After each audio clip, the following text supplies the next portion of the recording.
시청자 여러분 안녕하십니까? VOA 뉴스투데이 시작합니다. 북한 김정은 위원장이 금강산 관광지구를 시찰하고 이 한국이 지은 시설을 철거하라고 지시한 것은 트럼프 대통령을 향한 행보라는 분석이 나왔습니다. 북한이 정한 협상 시한인 연말을 앞두고 이 미국의 제재 완화를 계속 요구하고 있다는 건데요. 첫 소식 김용교 기자가 취재했습니다. 존 페퍼 미국 외교정책 포커스 소장은 김정은 위원장이 금강산 관광지구 방문을 통해 보내는 신호는 미국에 초점을 맞춘 것이라고 분석했습니다. 트럼프 대통령 재임 동안 제재 해제를 얻겠다는 의도라는 설명입니다. He knows that Donald Trump is, his best chance at getting an agreement. He knows that South Korea basically has to follow U.S. policy in this regard. 미국 국익연구소의 해리 카지아니스 한국 담당국장도 비슷한 분석을 밝혔습니다. 스웨덴 실무협상의 결렬을 선언한 북한은 제재 해제를 위해 미국의 관심을 얻어내는 데 집중하고 있다는 겁니다. And I think for the moment, Kim is really focused on trying to get America's attention and probably trying to get another summit.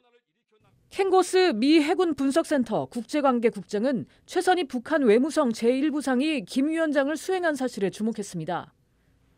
실무협상에 진전을 내지 못한 데 대한 일종의 불만을 표한 것일 수 있다는 설명입니다. And the fact that Cho Sun-hui was part of this delegation that went to Mount Kumgang really kind of reinforces the point that this issue is really tied to the frustration that North Korea feels and the lack of progress that has been made in the U.S.-North Korean dialogue.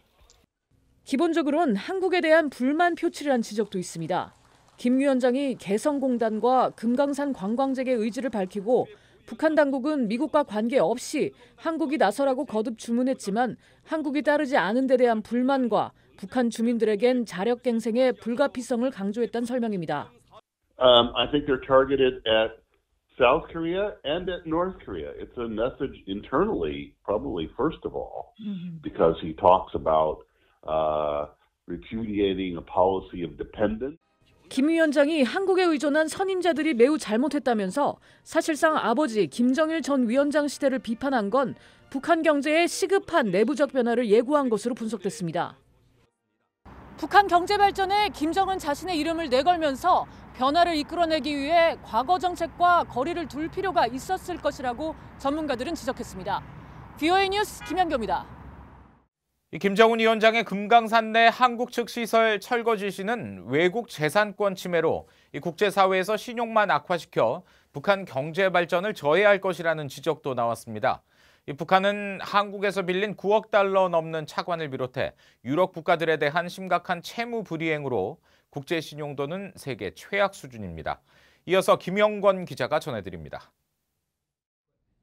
북한 경제 전문가인 조지타운 대학의 윌리엄 브라운 교수는 23일 VOA에 금강산 한국 측 시설에 대한 북한 김정은 위원장의 철거 지시는 숲을 못 보고 나무만 보는 형국에 비유했습니다. 북한 경제의 최대 문제는 제재가 아니라 국가 신용인데 북한 내 한국 자산을 존중하지 않는 일방적 행태는 가뜩이나 나쁜 신용을 더 악화시켜 경제 발전의 발목만 잡는다는 겁니다. The big problem for North Korea is even if the sanctions are lifted, they still have no credit. Nobody will lend them money because of all these debts they have never paid. 신용카드 사용자가 돈을 갚지 않으면 더 이상 카드를 사용하지 못하고 신용 불량자로 낙인 찍혀 자력갱생에 의존하는 것과 같다는 지적입니다. 북한은 외부에서 빌린 돈을 거의 갚지 않아 국가 신용도는 세계 바닥권입니다. 한국 국회 국정감사에 따르면 한국수출입은행은 통일부의 위탁으로 1991년부터 유상으로 9억 3천만 달러를 북한에 빌려줬지만 거의 회수되지 않고 있습니다.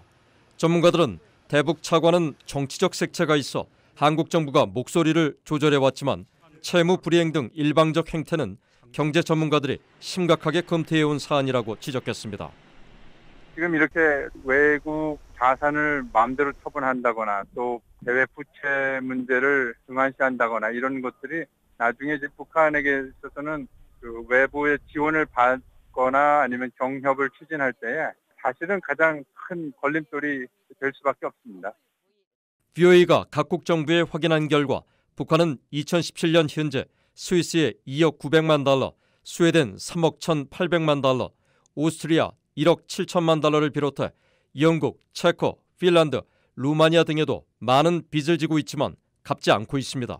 세계 최대 신용보험업체 가운데 하나인 아트라디우스는 채무 불이행 등 계약 의무 이행 능력 등을 평가한 올해 국가별 위험지도에서 북한을 다른 13개 나라와 함께 투자와 사업 환경이 세계에서 가장 위험한 나라로 꼽았습니다. 전문가들은 정치적 목적 때문에 사업 기회를 잃는 북한의 고질적인 행태가 이번에도 반복되는 것 같다며 장기적으로는 경제 발전의 부메랑이 될 수 있다고 경고했습니다. VN뉴스 김영권입니다. 북한이 사이버 가상 공간에서 벌여온 위협 활동이 줄어들었다는 조짐이 전혀 없다고 미 하원 국토안보위원장이 밝혔습니다.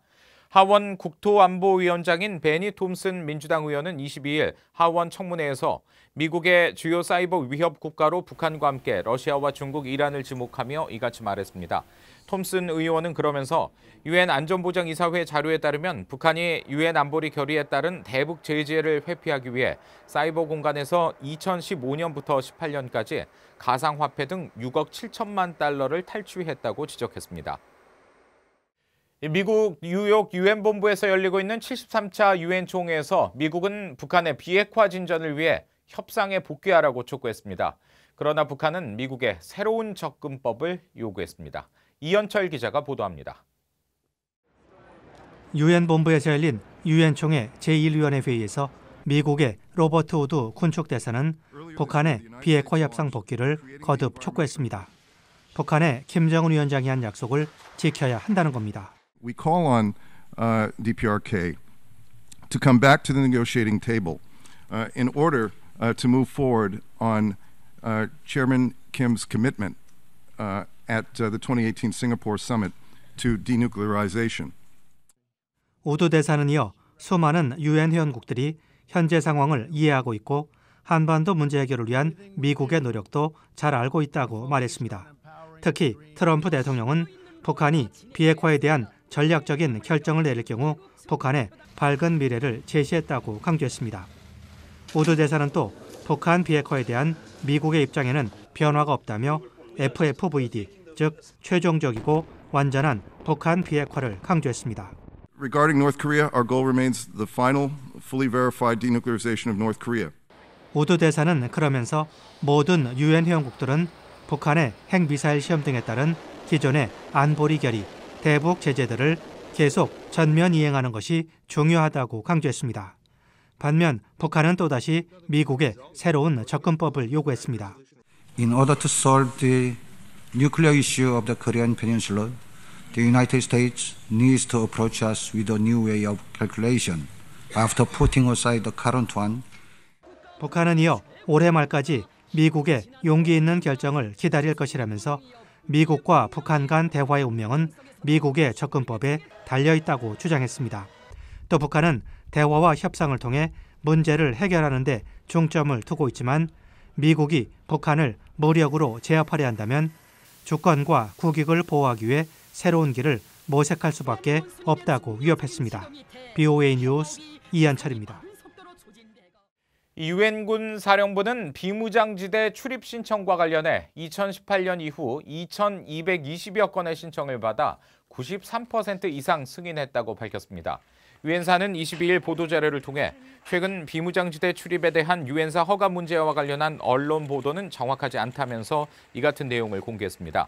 그러면서 유엔사는 비무장지대 내 안전하지 않은 지역에 대한 출입 신청이나 필요 정보나 서류가 갖추지 않았을 경우에만 비무장지대 출입을 불허했다고 설명하고 대한민국의 주권을 존중하며 정전협정 준수와 집행 책임을 유지하고 있다고 강조했습니다. 북한 인권 문제를 정치적 수단으로 사용할 것이 아니라 전문적이고 비정치적 방식을 통해 지속적으로 공론화해야 한다는 지적이 제기됐습니다. 유엔 주재 한국 대사를 지낸 오준 경희대 교수는 23일 서울에서 열린 북한 인권정보센터 연례보고 세미나에서 정부의 북한 관계 개선 상황에서 북한 인권 문제 제기는 북한 정권 때리기라는 인식을 주는 것이 사실이지만 북한 인권 문제는 정치와 무관하게 지속적으로 다뤄져야 한다고 말했습니다. 통일부 장관을 지낸 홍용표 한양대 교수도 정치권에서는 북한 인권 이야기가 남북 관계에 부정적 영향을 미친다며 소극적 태도를 보인다고 비판하고 북한 인권 문제는 지속적으로 거론되고 해결 노력이 이어져야 북한 주민들이 인간적인 삶을 영위할 수 있다고 강조했습니다. 이상으로 VOA 뉴스투데이 마칩니다. 함께해 주신 여러분 고맙습니다.